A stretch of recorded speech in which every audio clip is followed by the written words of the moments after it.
Institution of studies learning and analysis ये हमने create किया था 2008 में।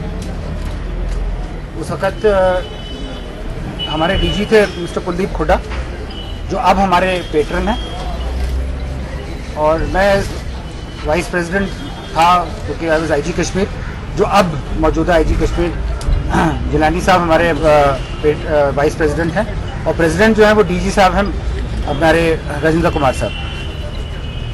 ये इसलाह क्रिएट करने की ज़रूरत इसलिए बनी थी कि हमारा जो लोगों के साथ रवाबत रहती है वो एक बड़ा फॉर्मल, एक रस्मी तौर पर रहता है। तो हम लोग ये चाह रहे थे कि एक इनफॉर्मल प्लेटफॉर्म क्रिएट किया जाए, क्योंकि पुलिस का काम सिवाय ये कि हम तफ्तीश करें, लॉ एंड ऑर्डर डील करें, मिलिटेंसी डील करें, हमारा एक काम ये भी ज़रूरी होता है कि हम सोसाइटी को रेगुलेट करें। तो वो समाज किस तरफ जा रहा है,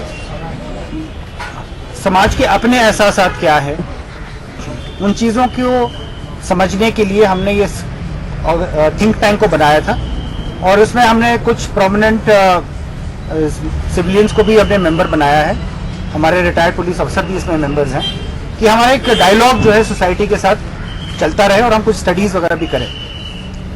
इसमें एक स्टडी हमने की थी कि लोगों का पुलिस के बारे में परसेप्शन क्या है। वो अभी स्टडी हमारी एक्चुअली पिछले साल सैलाब में हमारा ऑफिस क्योंकि डूब गया था, तो वो कहीं रह गई है, मगर हम लोग उसको जल्दी अपडेट करके आपके सामने लाएंगे। दूसरा, हम एक स्टडी ये भी कर रहे हैं कि जो कॉन्फ्लिक्ट है, अब वो कौन सा कॉन्फ्लिक्ट की हम बात करें, मगर जो कॉन्फ्लिक्ट है उसका रिकॉर्ड जो है वो कहीं नहीं है। लोगों की याददाश्त में है, कोई उस जमाने से गुजरा हुआ उसको याद है कि क्या हुआ क्या नहीं हुआ, मगर उसका कहीं पर रिकॉर्ड नहीं। वो हम एक रिकॉर्ड बनाना चाह रहे हैं, एक नॉलेज मैनेजमेंट के तहत, कि हमारे पास रहना चाहिए कि उस ज़माने में प्रेस में क्या बातें आई थी, ऑफिशियल रिकॉर्ड क्या बना था, स्टेट का रिस्पांस क्या था, अलग अलग तंजीमें जो बनी थी उनका क्या रहा था, वगैरह वगैरह। मतलब वो भी उसकी भी स्टडी हम लोग करेंगे। ये ब्रीफली एक बैकग्राउंड है हमारा जो इसलाह है उसके बारे में।